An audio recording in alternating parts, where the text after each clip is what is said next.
अस्सलाम वालेकुम जी, मैं हूं लतीफ़ रहमानी और हमारी बिहेवियरिज्म स्कूल ऑफ थॉट की सीरीज़ चल रही है। उसमें हमने पहले 10 पार्ट्स कर लिए हैं। अगर आपने वो नहीं देखे तो आप बिहेवियरिज्म के फोल्डर में जाके देख सकते हैं। इसका लिंक मैं डिस्क्रिप्शन बॉक्स में भी दे दूंगा। और पहला ये जो आज हम देखेंगे 11 पार्ट, इसमें देखेंगे हम आइवन पेट्रोविच पावलोव, यानी कि जिसको आइवन पावलोव के नाम से जाना जाता है। और ये मैं आपको एक बार और बता दूं कि ये जो हम पावलोव तक जितना भी हमने पीछे पढ़ लिया है ना, ये बिहेवियरिज्म स्कूल ऑफ थॉट के डेवलप होने से पहले की बात है, यानी कि अभी ऑफिशियली उसको अनाउंस नहीं किया गया था बिहेवियरिज्म स्कूल ऑफ थॉट को, ठीक है। उससे पहले का काम है ये। इन्हीं के काम को बेस बनाते हुए, इनसे हेल्प लेते हुए जेबी वॉटसन ने फिर बाद में एक बाकायदा school of thought officially announce कर दिया कि ये भी एक स्कूल ऑफ थॉट होता है बिहेवियरिज्म, ठीक है। इसके बाद हम फिर जेबी वॉटसन को पढ़ेंगे कि उसने कैसे उसको डेवलप किया और कैसे उसने इंट्रोड्यूस करवाया। तो आज आइवन पावलोव को पढ़ते हैं। पहले इसकी थोड़ी सी बायोग्राफी जानेंगे और ताकि हमें इनकी पर्सनैलिटी का पता चल जाए और इनके काम को समझने में हमें आसानी हो जाए, और हम अपनी जो लाइफ है, हम जो जी रहे हैं ज़िंदगी अपने एनवायरनमेंट के हिसाब से, हमें इसे सबक मिले थोड़ा सा ना। बहुत ही इंटरेस्टिंग लाइफ है इनकी भी, आइवन पावलोव की भी। अभी डिटेल में तो नहीं डिस्कस करेंगे, लेकिन जो मेजर पॉइंट्स हैं वो यहाँ पर मैं आपको बता दूंगा। तो कोशिश कीजिएगा आप अपनी स्टडी के लिहाज से जो यहाँ पर जो कुछ यहाँ से सीख सकते हैं वो सीखें, और इसके अलावा अपनी लाइफ के हवाले से भी इससे सबक लेने की कोशिश किया करें। जो भी हम साइकोलॉजी में पढ़ते हैं या जो भी आप पढ़ें, अपने आसपास जो भी देखें, एक्सपीरियंस करें, उससे सीखने की कोशिश किया करें। तो स्टार्ट करते हैं जी। ये कोटेशन दी थी बड़ी ज़बरदस्त, science demands from a man all his life. कहते हैं साइंस जो है ना डिमांड करती है इंसान की पूरी लाइफ। इसमें इतना कुछ होता है या इतनी लगन की ज़रूरत होती है कि इंसान को हर पहलू के साथ इसमें इन्वॉल्व होना पड़ता है। If you had 2 lives that would not be enough for you. कहता है अगर आपके पास 2 भी जिंदगियां तो भी कम है आपके लिए, इतना कुछ है साइंस के अंदर।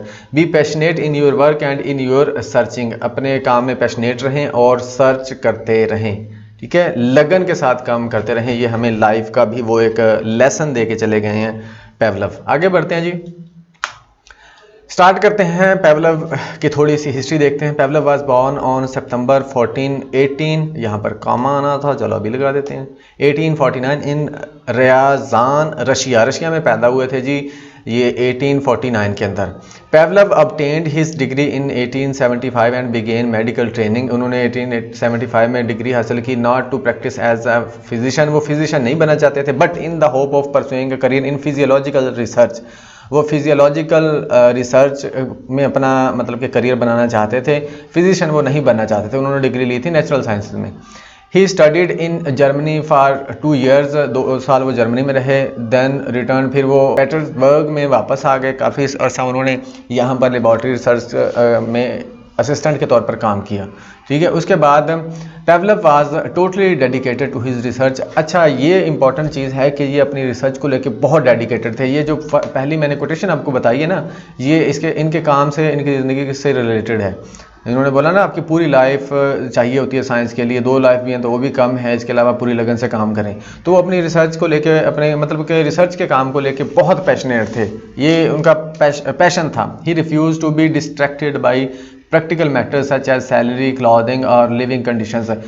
जब वो अपने काम को लेके इतने पैशनेट थे ना कि वो जो मटेरियलिस्टिक थिंग्स हैं उनको वो इंपॉर्टेंस ही नहीं देते थे, जैसे सैलरी हो गया, क्लॉथिंग और दूसरी लिविंग कंडीशंस। वो बस इतना काम में मगर रहते थे कि उनको किसी चीज़ की परवाह नहीं रहती थी, यानी कि वो रिसर्च उनका पैशन था। आगे बढ़ते हैं जी। Once when he was in his 70s, Pavlov was riding the street car to his liberty. वो अपनी कार में आ रहे थे जब वो 70s में थे। बीइंग इम्पेटुअस, वो पुरजोश थे उस वक्त जब आ रहे थे ना, पुरजोश थे। He jumped off before it stopped. वो इतने पुरजोश थे ना कि उन्होंने कार को रुकने से पहले ही उससे जंप लगा दिया, यानी कि उससे उतर गए। जब ऐसा किया, fail and broke his leg. जब वो उतरे तो वो नीचे गिरे और उनकी टांग टूट गई। बड़ा इंटरेस्टिंग वाक़या। फिर एक वहाँ पर खातून खड़ी हुई थी, एक औरत खड़ी थी, वो क्या कहती, आ वुमेन स्टैंडिंग नियर सा इट एंड सैड। उसने देखा और कहा, my here is a man of genius. यहाँ देखिए एक बहुत ही इंटेलिजेंट बंदा है, ज़हीन आदमी है, but he doesn't know how to get off a street car without breaking his leg. वो इतना इंटेलिजेंट बंदा है लेकिन उसको ये नहीं पता कि कार से कैसे उतरते हैं वो टांग तोड़वाए बगैर। उसको इतना नहीं पता कि टांग को तोड़वाए बगैर कैसे कार से उतरना है, वैसे वो इतना जीनियस है। ठीक है, तो ये एक उसका छोटे से ज़िंदगी का वाक़या है। Although laboratory research was Pavlov's overriding interest, उसका बहुत इंटरेस्ट था इसमें। He rarely conducted experiments himself, अगरचे वो कहते हैं कि वो बहुत इंटरेस्टेड था लेकिन वो बहुत कम एक्सपेरिमेंट्स खुद करता था, बहुत कम एक्सपेरिमेंट्स वो खुद करता था। इसके बजाय वो क्या कहता था, instead he usually supervise the efforts of others, इसके बजाय वो दूसरों से काम लेना जानता था, यानी कि वो दूसरों से काम लेता था, उनको सुपरवाइज खुद करता था लेकिन काम उनसे करवाता था अपने स्टूडेंट से। From 1897 to 1936 nearly 150 researchers worked under Pavlov's direction, producing more than 500 scientific papers. 1897 से लेकर 1936 तक 150 रिसर्चर्स ने उनके अंडर काम किया, जिसमें के 500 साइंटिफिक पेपर्स उन्होंने पब्लिश किए, प्रोड्यूस किए। ठीक है, one student wrote that the entire laboratory worked like the mechanism of a watch.